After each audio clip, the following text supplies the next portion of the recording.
5,000ची लाच घेताना रोजगार सेवक अडकला. लाचलुचपत प्रतिबंधक विभागाच्या जाळ्यात. उमरखेड तालुक्यातील घटना. गुरांचा कोठा मिळवून देण्यासाठी गजानन बद्रीनाथ रत्ने रोजगार सेवक बिटरगाव यांनी 5,000 रुपयांची लाच मागितली होती. ती देण्यासाठी अर्जदार आज दिनांक 8 जुलै रोजी दुपारी 3 वाजता उमरखेड शहरातील मारुती मंदिर परिसरात दिली असता दबा धरून बसलेल्या लाचलुचपत प्रतिबंधक विभागाच्या अधिकाऱ्यानं रोजगार सेवकाला 5,000 रुपयांची लाच घेताना रंगेहात पकडले. पुढील कारवाईसाठी त्याला उमरखेड येथील विश्रामगृहात घेऊन गेले. पुढील तपास यवतमाळ लाचलुचपत प्रतिबंधक विभागाचे अधिकारी करतात, परंतु यामध्ये अजून कोण कोण सहभागी आहे याचा तपास करणं जरुरी आहे.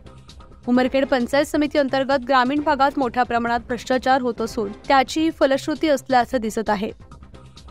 न्यूज 15 मराठीसाठी प्रतिनिधी किरण मुक्कावार, उमरखेड.